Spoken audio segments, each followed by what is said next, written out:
그래서 성령과 관련된 말씀을 지난주에도 드렸는데 오늘도 이어서 성령에 대해서 다시 한번 우리가 생각해 보는 시간을 가지기를 원합니다. 하나님께서는 여러분 마지막 때에 성령을 누구에게 부어주신다고 말하셨습니까? 모든 사람에게 부어주신다라고 말씀하셨어요. 그래서 요엘서에 보니까 모든 사람에게 성령을 부어주면 젊은이들은 무엇을 보고? 꿈을 꾸고, 그죠? 또 예언을 하고 환상을 보는 역사들이 있을 것이라고 말씀하고 있습니다. 그 예언의 말씀이 성취되었죠. 오순절 마가다락방에 120명의 사람들이 한꺼번에 모여 있는데 그 가운데 성령이 임하셨어요. 그래서 바람에 급한 바람 같은 소리가 들리고 또 하늘로부터 이 불의 혀가 거꾸로 서 있는 모습이 사람들 머리에 임해 있는 모습이 보였습니다. 그러면서 그들이 방언을 하기 시작하고 나가서 복음을 전하기 시작했습니다. 그래서 오늘날의 시대는 모든 믿는 자들에게 하나님의 성령이 부어지는 그런 시대입니다. 하나님은 우리에게 성령 주시기를 원하십니다. 하나님은 저와 여러분에게 성령을 충만하게 하시고 부으시기를 원하시는 줄 믿습니다. 이것이 하나님께서 마지막 때에 사람들에게 주신 하나님의 약속입니다. 여러분, 왜 하나님은 우리에게 성령을 부으시기를 원하실까요? 물 붓듯이 부으시기를 원하시는 이유가 있습니다. 하나님께서 성령을 부으기 원하시는 그 이유를 우리는 하나님의 큰 구속사적 관점에서 바라볼 필요가 있어요. 개인적 관점에서 성령을 바라보는 것이 아니라 하나님의 창조, 타락, 구속이라고 하는 이런 관점에서 이 성령을 이해할 필요가 있습니다. 그래야 성령께서 하시는 사역이 무엇인지, 또한 우리가 어떻게 할 때 하나님의 성령이 충만케 되는지를 우리가 알 수가 있습니다. 하나님은 세상을 창조하셨습니다. 창조하시고 나서 가장 먼저 사람들에게 복을 주십니다. 복을 주시면서 사람에게 주신 복이 뭐냐면 생육하고 번성하라, 땅에 충만하라, 그리고 땅에 있는 모든 것들을, 하늘에 있는 모든 것들을 다스리라 라고 하는 축복을 주셨습니다. 이것이 하나님께서 인간에게 주신 축복입니다. 여러분, 원래 세상은 누가 다스리는 겁니까? 우리가 다스리는 것이 아니라 하나님이 다스리시는 곳입니다. 하나님이 온 우주의 통치자이십니다. 근데 에덴을 만드시고 그곳을 다스릴 수 있는 권한을 누구에게 맡기셨어요? 아담에게 맡기셨습니다.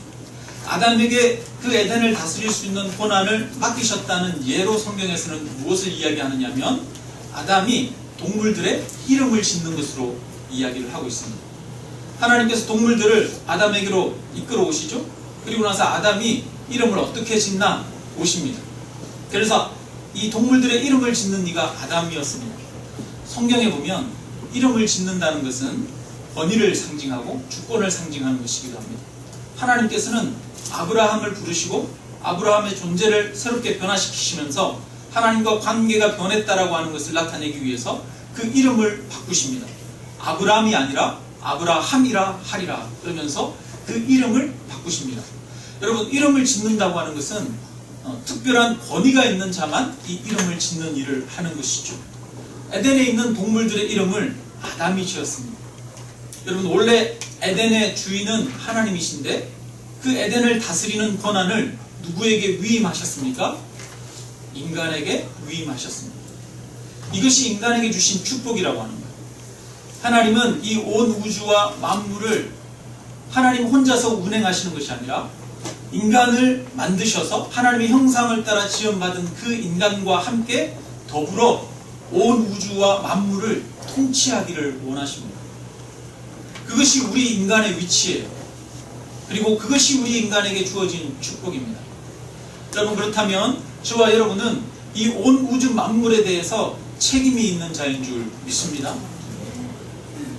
우리는 이 환경과 자연에 대해서 책임을 가져야 합니다. 우리는 마음대로 이용하는 것이 아니라 관리하는 자이고 다스려야 하는 그러한 자입니다. 근데 여러분, 문제가 생겼어요. 이 에덴을 잘 다스리기 위해서는 가장 중요한 게 뭐냐면 하나님의 말씀에 순종하는 게 필요했던 거죠. 여러분, 회사를 다니는 직장인이 회사에서 상사의 말에 순종하지 않아요. 사장이 있는데 사장이 이렇게 하라고 그러는데 사장 말을 전혀 듣지 않아요. 그러면 그 사람이 회사에 일을 할 수 있습니까? 없습니까? 할 수 없죠. 아담이 하나님과 같이 되려고 했습니다. 그래서 선악과를 따먹었어요. 그래서 더 이상 하나님과의 관계가 유지되지 않았습니다. 아담은 범죄한 이후에 자신의 부끄러운 부분을 가리기 위해서 나뭇가지를 가지고 무화과를 엮어서 치마를 만들고, 뿐만 아니라 하나님이 아담을 찾으시는데 나무 뒤로 숨습니다. 하나님과의 관계가 파괴되었습니다. 에덴을 다스리기 위해서는 하나님과의 소통이 필요한데 하나님과의 관계가 단절됨으로 인해서 더 이상 인간에게는 이 에덴을 다스릴 수 있는 그런 능력이 없어진 거예요. 상실된 거예요. 그래서 에덴에서 인간은 쫓겨나게 되어집니다. 여러분, 이 에덴에서 쫓겨난 인간이 만든 그 이후의 결과가 무엇입니까? 바로 하나님이 바라본 이 세상은 죄악이 가득하고 하나님이 멸망시키고 심판할 수밖에 없는 그런 세상이었습니다. 인간의 죄로 인해서 이 세상엔 많은 고통이 들어왔습니다. 전쟁과 기근, 질병과 압제, 억압과 착취와 마음의 시기와 미움들이 가득하게 되었습니다. 하나님의 뜻하신과는 전혀 다른 세상이 펼쳐지게 된 것입니다. 그게 왜 그렇습니까? 바로 인간의 범죄와 타락의 결과입니다. 인간은 하나님이 만드신 세상을 아름답게 만들 수 있는 그 능력을 상실했습니다. 인간의 이 상실은 인간에게만 영향을 끼친 게 아니라 이 온 우주 만물도 인간의 죄악 때문에 신음하고 있다라고 말하고 있습니다. 동물도 저주를 받게 되고 땅도 저주를 받게 되었습니다. 모든 자연 만물이 타락하는 결과를 가지고 왔죠. 여러분, 이사야서에 보면 그런 구절이 나옵니다. 하나님의 나라가 이루어지면 그때는 이 사자들이 어린 양과 뛰놀고 독사굴에 어린이가 손 놓고 장난쳐도 물지 않는 그런 때가 오리라 라고 말합니다. 굉장히 상징적인 표현이긴 하지만 여러분, 하나님의 이 창조 세상이 완성되었을 때에는 이 동물들 간에도 어떠한 평화가 있었다라고 하는 것을 나타내 보여주고 있습니다. 그러니까 이 세상에 있는 지금의 이 자연 만물의 현실은 인간의 타락의 결과라고 하는 것을 성경은 이야기하고 있습니다. 여러분, 그런데 하나님께서는 이렇게 말합니다. 창세기 6장에 보면 여호와께서 이르시되 나의 영이 영원히 사람과 함께하지 아니하리니 그들이 육신이 됨이라. 이렇게 말합니다. 영원히 하나님의 영이 함께하지 않겠다라고 말합니다. 더 이상 이 인간에게는 회복의 가능성이 없다라고 하는 그런 하나님의 선언입니다. 인간에게는 하나님께서 주신 그 사명을 회복할 능력이 보이지 않았던 거예요. 그런데 이 하나님은 이 세상을 고치기를 원하셨어요. 여러분, 그러면 이 세상을 고치기 위해서는 어떻게 해야 될까요? 한번 다 싹 쓸어버리고 새로 시작하면 이 세상을 고칠 수 있을까요? 그래서 실제로 여러분 그렇게 하셨죠. 하나님이 노아 한 명만 남겨놓고 이 세상을 싹 물로 쓸어버렸어요. 근데 그렇게 해서 싹 쓸어버리고 새로 했더니 어떤 일들이 일어났습니까?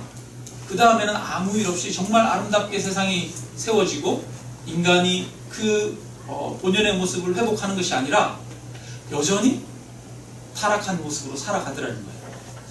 여러분, 우리 그 집에 청소년 자녀들이 혹시 있으신가요?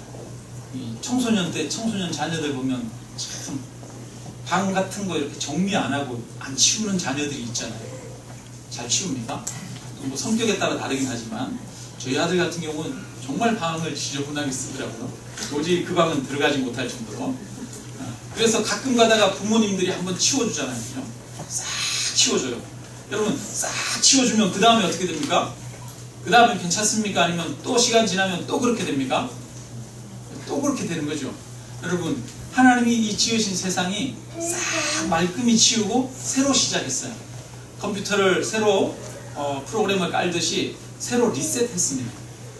그러면 새로 리셋하면 이 세상이 다시 완전해지고 문제가 없게 되어질까요? 그게 아니더라는 거예요. 여러분, 우리 어린아이들 집에서 어린아이들 지나가는 곳마다 보면 청소할 것들이잖아요. 지저분해잖아요. 마치 인간도 그런 것과 마찬가지입니다. 인간이 가는 곳마다 문제를 낳는 거예요. 타락한 인간이 가는 곳마다 죄의 결과들을 낳게 되더라는 겁니다. 그래서 인간이 그대로 두고 이 세상을 변화시키는 것은 불가능하게 하다는 것을 성경은 보여주고 있습니다. 그래서 창세기 8장 21절에 보면 하나님이 이렇게 말합니다. 우리 한번 찾아볼까요? 좀 졸리고 그러니까 한번 찾아보겠습니다. 창세기 8장 21절.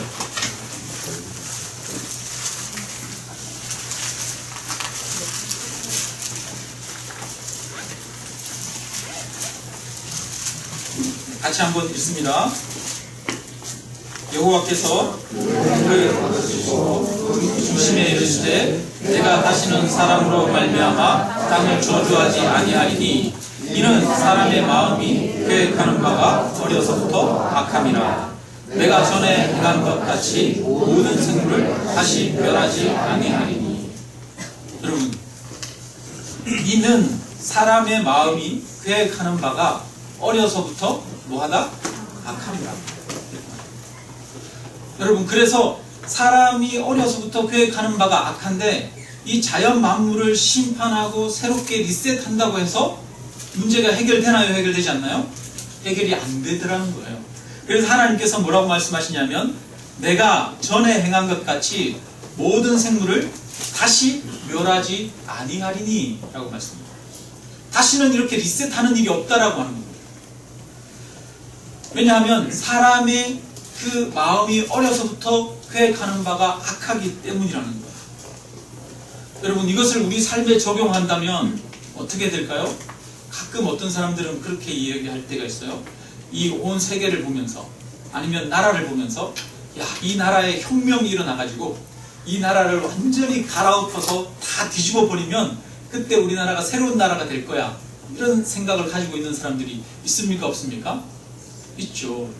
주로 이제 개혁을 지향하는 사람들이나 아니면 아주 혁명적인 변화를 원하는 사람들이 그런 마음을 품게 되죠. 여러분, 그렇게 해서 이 세상을 완전히 새롭게 바꾸면, 리셋하면 세상이 달라질까요? 안 달라질까요? 안 달라집니다. 시간이 흐르면 비슷해져요. 시간이 흐르면 똑같아집니다. 하나님의 구원의 방법은 그것이 아니라는 것을 보여주고 있습니다. 사람을 근본부터 완전히 변화시키지 않으면, 사람을 변화시키지 않으면 이 세상은 변화될 수가 없다는 것을 성경은 이야기하고 있습니다. 그래서 하나님은 사람을 고치기를 원하시는 거예요. 그래서 이제 하나님이 사람을 고치기 위한 방법을 사용하셨습니다. 그 1차적인 방법이 뭐냐 하면 아브라함을 부르시고 이스라엘 백성들을 세우셔서 그 이스라엘 백성들에게 하나님의 율법을 주는 거예요. 그래서 율법을 열심히 가르쳤어요. 너희는 앉았을 때든지 걸어갈 때든지 누웠을 때든지 언제든지 이 율법을 가르치라고 얘기했습니다. 그런데 여러분, 그 율법을 가르쳤을 때 그 사람들이 변화되었습니까? 변화되지 않았습니까? 안 되었다는 거예요. 율법을 아무리 가르쳤지만 그 율법조차도 이익의 도구로 사람이 사용하더라는 거예요. 그래서 하나님께서 다시 이야기하는 것이 있습니다. 뭡니까? 너희 마음에 새 마음을 주겠다라는 거죠. 새 영을 부으시겠다는 거예요. 그래서 하나님의 영을 우리 안에 부으셔서 우리를 근본부터 바꾸시고 변화시키지 않으면 인간이 달라질 수 없다는 거예요.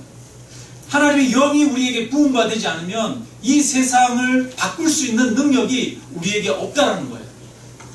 타락한 세상을 변화시킬 수 없다는 겁니다. 그래서 이 하나님께서 이 세상을 변화시키기 위한 방법으로, 저와 여러분을 변화시키기 위한 방법으로 이 땅 가운데 예수 그리스도를 보내주셨습니다. 아멘. 그래서 예수 그리스도는 우리를 위해서 십자가에 대신 죽으셨어요. 십자가는 하나님의 그 사랑이 얼마나 큰지를 우리에게 보여주는 것입니다. 하나님의 구원의 원리가 무엇인지 보여줍니다. 세상을 통치하고 세상을 다스리는 하나님의 방법이 무엇인지 십자가를 통해서 보여줍니다. 여러분, 세상을 구원하고 세상을 통치하는 하나님의 방법은 십자가였습니다. 여러분, 얼마 전에 그 빌리 그레함 목사님이 돌아가셨던 거 아시죠? 빌리 그레함 목사님은 세계적인 전도자로 유명하지 않습니까? 우리나라에서 그 여의도에서 집회를 할 때 여의도에 100만 명이 모였대요. 그 100만 명이 모여서 거기에서 밥을 먹으면서 거기에서 집회를 했습니다.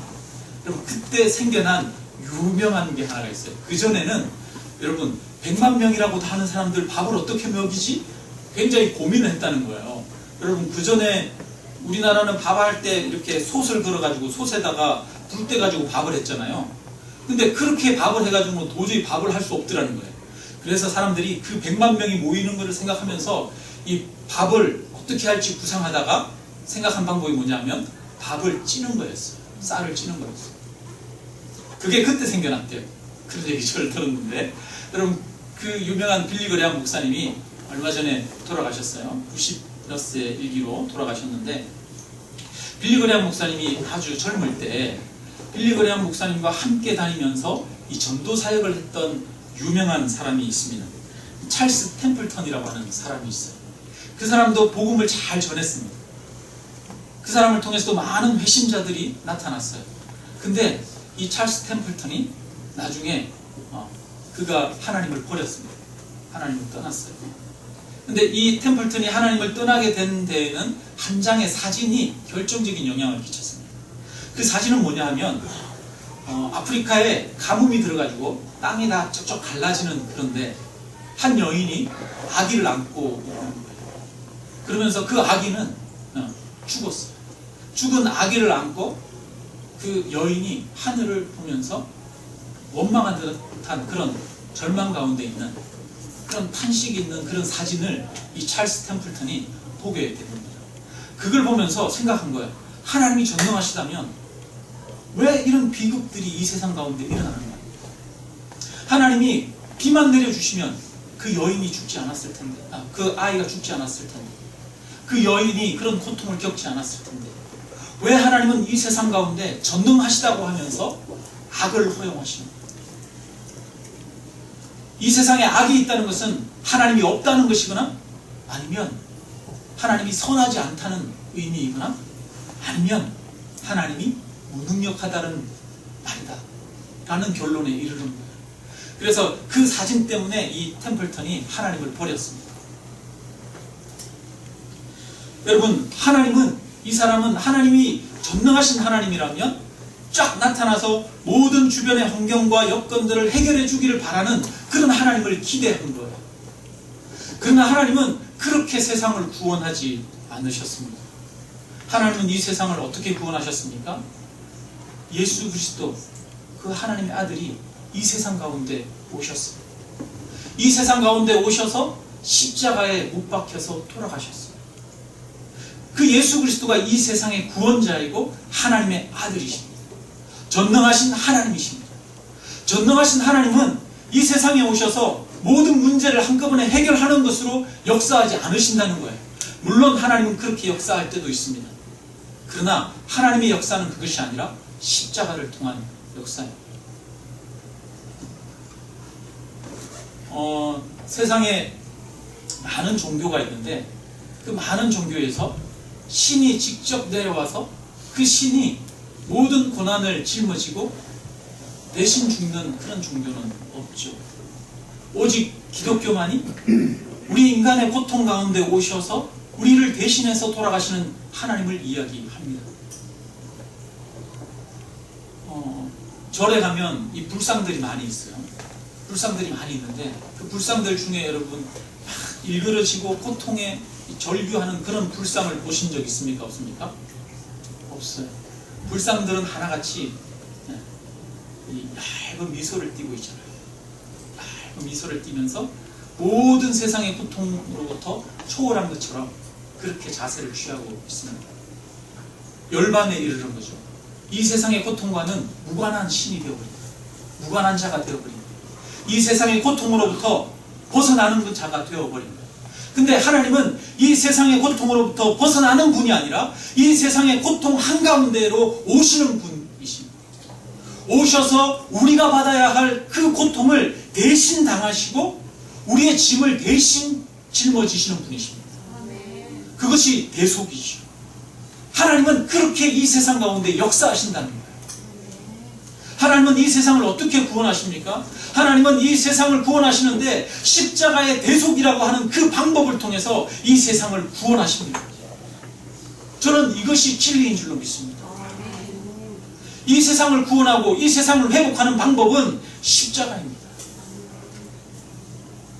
그래서 바울이 말하죠. 세상 사람들이 보기에는 십자가가 미련한 것이지만, 멸망받는 자들이 보기에는 십자가가 미련한 것이지만, 구원받은 우리에게는 십자가는 하나님의 능력이라 그렇게 말씀하십니다. 십자가는 하나님의 능력입니다.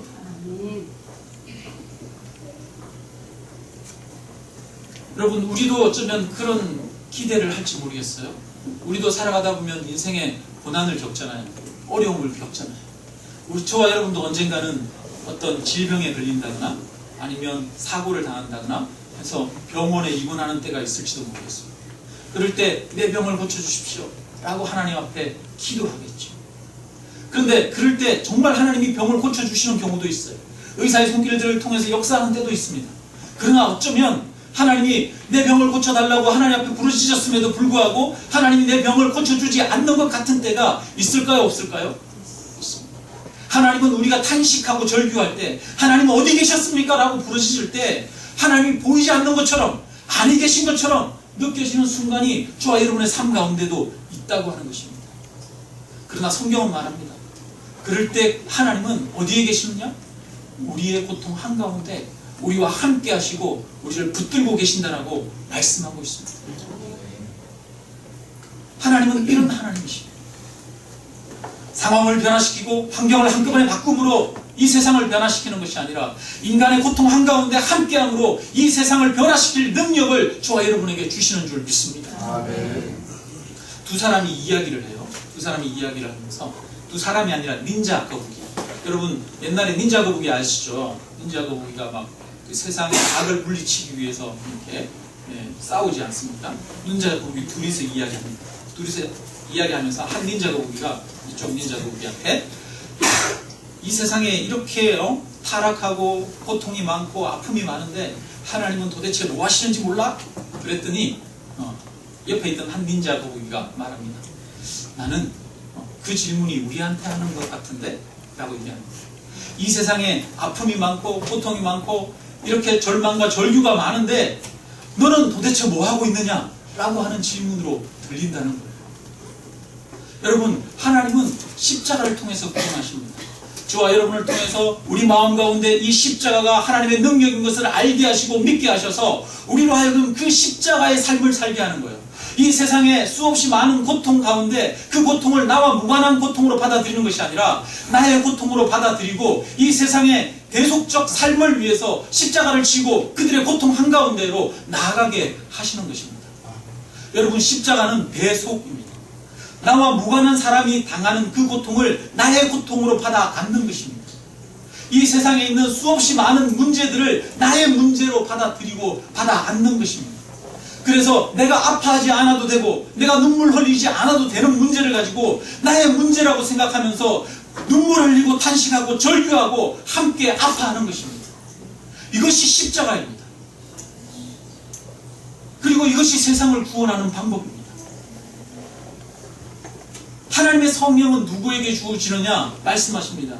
예수 그리스도가 구원자임을 믿는 자에게 성령을 주신다라고 말합니다. 예수 그리스도가 하나님의 아들이시고 이 십자가가 이 세상을 구원하는 능력인 것을 믿는 자들에게 성령을 주십니다. 여러분, 왜 이 성령을 저와 여러분에게 주십니까? 저와 여러분을 통해서 이 하나님이 우리 안에서 역사하시고 우리 안에서 이 십자가의 삶을 통해서 이 세상을 치유하고 이 세상을 회복시키고 이 세상을 다스리는 자로 세우시기 위해서 저와 여러분에게 성령을 주시는 줄 믿습니다. 아멘. 이 어지러운 세상을 구원하는 그 하나님의 방법, 그 십자가는 예수 그리스도를 구원자로 믿는 자들에게 능력으로 역사하고, 뿐만 아니라 이 십자가를 믿는 자들에게 하나님의 성령을 선물로 주어집니다. 우리 사도행전 한번 찾아볼까요? 사도행전 2장 38절 한번 보겠습니다. 사도행전 2장 38절에 보니까 한번 같이 읽습니다. 베드로가 이르되 너희가 회개하여 각각 예수 그리스도의 이름으로 세례를 받고 죄사함을 받으라. 그리하면 성령을 선물로 받으리니. 여러분, 성령을 어떻게 하면 우리가 받는데요? 예수 그리스도의 이름으로 뭐하고? 세례를 받고 죄사함을 받으라. 그리하면 성령을 선물로 받으라. 예수 그리스도를 믿는 자에게 성령이 선물로 주어집니다. 고린도전서 12장 3절 한번 제가 읽어드리겠습니다. 그러므로 내가 너희에게 알리노니 하나님의 영으로 말하는 자는 누구든지 예수를 저주할 자라 하지 아니하고 또 성령으로 아니하고서는 누구든지 예수를 주시라 할 수 없느니라. 성령으로 아니하고는 예수를 주라 할 수 없어요. 우리가 예수 그리스도를 구주라, 나의 주인이라, 하나님의 아들이라 고백한다면 그것은 내가 가지고 있는 나에 의해서 얻어진 지식이 아니라 우리 안에 오셔서 성령께서 알게 하는 지식이라는 거예요. 그러므로 저와 여러분이 예수 그리스도를 믿는다면 성령이 이미 저와 여러분 안에 계신 줄 믿습니다. 성령은 저와 여러분 가운데 부음바 되었습니다. 어쩌면 그렇게 얘기할지 모르겠어요. 여러분, 성령을 봐도 내 안에 성령이 있는지 없는지 잘 안 느껴질 때가 많죠. 여러분, 느껴집니까? 안 느껴집니까? 없는 것 같은데? 어디 계시지? 안 느껴져요. 여러분, 우리 안에 성령이 계신 증거는 예수 그리스도의 십자가에 대한 믿음입니다. 고린도전서 6장 19절에 말합니다. 너희 몸은 너희가 하나님께로부터 받은 바 너희 가운데 계신 성령의 전인 줄 알지 못하느냐. 너희는 너희 자신의 것이 아니니라. 너희는 성령의 전이라고 말씀합니다. 하나님이 임재하시고 거하시는 장소입니다. 여러분, 의심하지 마시고 우리 안에 성령이 계신 것을 믿으시기를 주님의 이름으로 축원합니다. 우리 안에서 성령이 하시는 일이 있어요. 요한복음 14장 26절 한번 찾아봅니다. 요한복음 14장 26절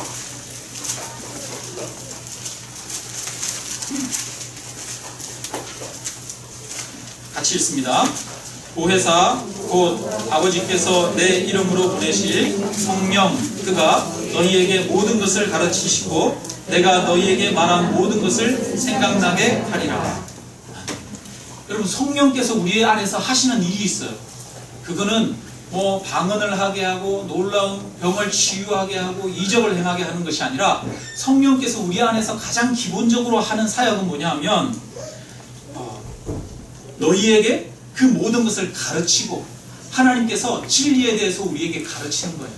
진리에 대해서 알게 하는 거예요. 그리고 내가 너희에게 말한 모든 것을 생각나게 하리라는 거예요. 하나님의 뜻이 무엇인지 하나님의 방법이 무엇인지를 알게 하는 것입니다. 요한복음 16장 13절에 보면 이렇게 말해요. 16장 13절 한번 찾아볼까요? 같이 읽습니다. 16장 13절 시작. 그러나 진리의 성령이 오시면 그가 너희를 모든 진리 가운데로 인도하시리니 그가 스스로 말하지 않고 오직 들은 것을 말하며 장래일을 너희에게 알리시리라. 그가 모든 진리 가운데로 우리를 인도한다는 거예요. 성령이 하시는 일은 우리 안에 진리를 가르쳐주고 그 진리의 삶으로 인도하는 거예요. 하나님의 뜻이 무엇인지 알게 하시고 그 하나님의 뜻에 합당한 삶을 살게 하는 것이 성령의 일이십니다. 그리고 장래일을 너희에게 알리리라는 거예요. 여러분, 여기서 말하는 장래일은 뭐냐 하면 내일 어떤 일들이 일어날 건지 몇 달 후에 어떤 일들이 일어날 건지 이걸 이야기하는 게 아닙니다. 하나님께서 하나님의 비전 속에서 앞으로 어떤 것들을 이루실 것인지를 보게 하는 거예요. 장래일은. 그래서 하나님의 심판에 대해서, 하나님의 구원에 대해서, 하나님이 이 땅을 어떻게 회복하실 것에 대해서 알게 하시는 거예요. 하나님의 꿈을 품게 하시는 거예요. 하나님 나라의 비전을 품게 하시는 거예요. 하나님께서 이 세상을 처음에 태초에 에덴 동산을 창조하셨던 것처럼 이 세상을 완성하시고 아름답게 변화시키시고 만들어 가실 것을 우리로 하여금 꿈꾸게 하시는 거예요.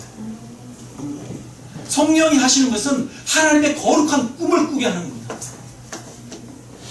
여러분, 오늘 우리 찬양, 우리 예배 드리기 전에 찬양했지 않습니까? 성령이 오셨네, 성령이 오셨네 찬양했습니다.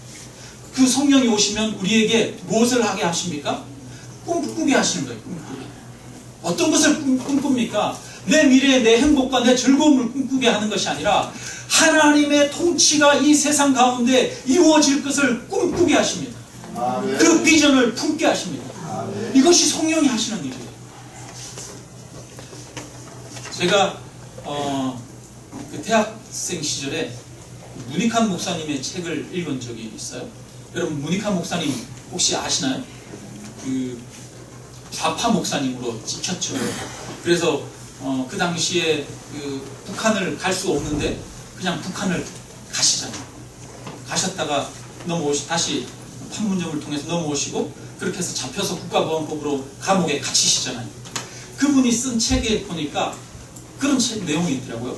통일은 이미 되었다 라고 하는 내용이 있더라고요. 저는 그 당시에 그 말을 읽으면서 그 성경 그 구절을 읽으면서 무슨 의미인지를 몰랐어요. 아니, 통일이 지금 전혀 안 됐는데, 분단되어 있는데 어떻게 이분은 통일이 이미 벌써 되었다 그렇게 이야기할 수 있지? 그렇게 그 말의 의미를 이해를 못했어요. 여러분, 그런데 그분의 마음속에는 이미 통일이 된 거예요. 왜 그분은 통일이 된 것을 보았을까요?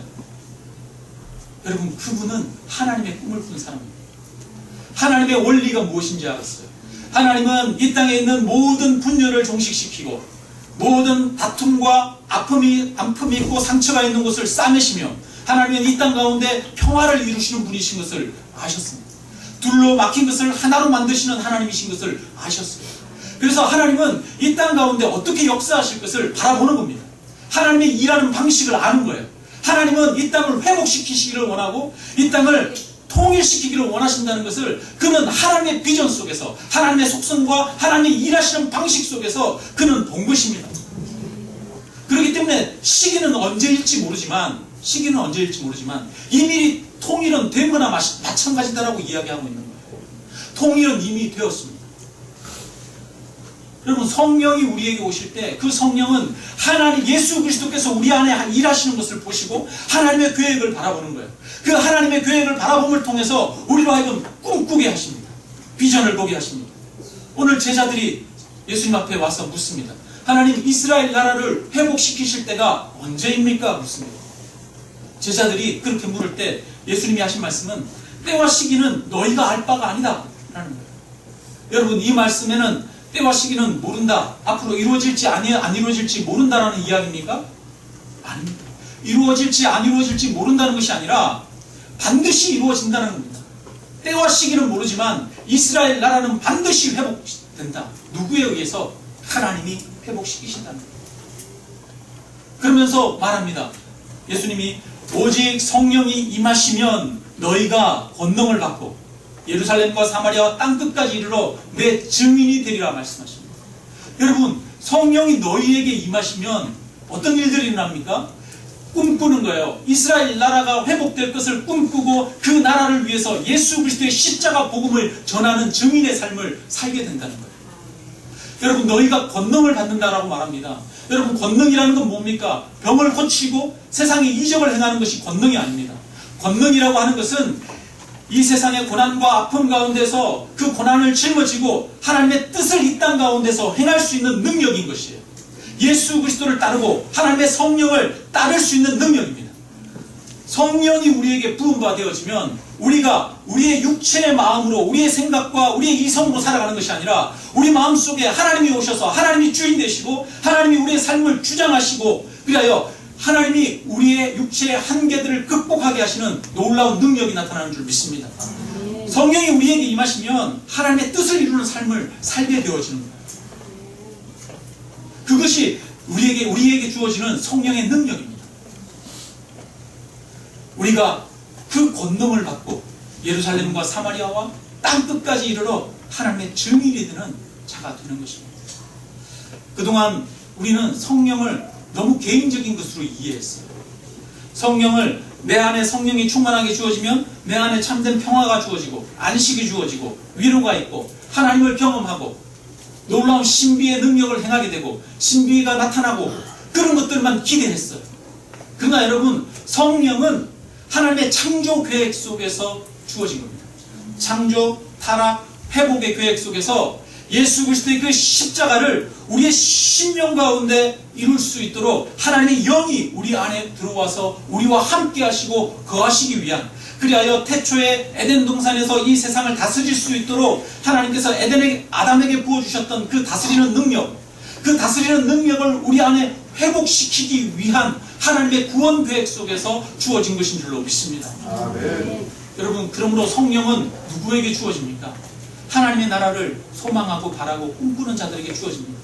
나의 만족과 나의 위로와 나의 평안만을 구하는 자에게 이 성령이 주어지는 것이 아니라 세상의 아픔과 고통 가운데, 이 세상의 죄악 가운데 절망하며 탄식하며 아파하며 눈물 흘리며 하나님의 나라가, 하나님의 위로가 이 땅 가운데 임하기를 기대하는 자들에게 그 성령이 물같이 기름 부은 바 되는 줄 믿습니다. 성령은 저와 여러분에게 이 세상을 구원시키는 능력을 회복시키기 위해서 오셨습니다. 그분은 저와 여러분 안에 이미 계십니다. 역사하십니다. 동행하고 계십니다. 우리는 그 성령의 인도하심을 따라야 합니다. 우리가 하나님 나라의 비전과 꿈을 가지고 우리 안에 계시는 그 성령님의 인도하심에 따르며 순종할 때 십자가가 진정으로 이 세상을 구원하는 하나님의 구원의 원리라는 것을 믿음으로 십자가의 삶을 함께 살기로 결단하고 다짐하고 나아갈 때 하나님의 성령은 우리 안에서 일하셔서 우리로 하여금 이 세상을 변화시키는 새로운 아담의 삶을 살도록 만드실 줄로 믿습니다. 그러한 성령의 은혜가 충만한 교회, 또 충만한 저와 여러분의 삶이 되기를 주님의 이름으로 축원합니다. 우리 함께 찬양하고 함께 기도드리겠습니다. 찬양 191장 함께 찬양 드립니다.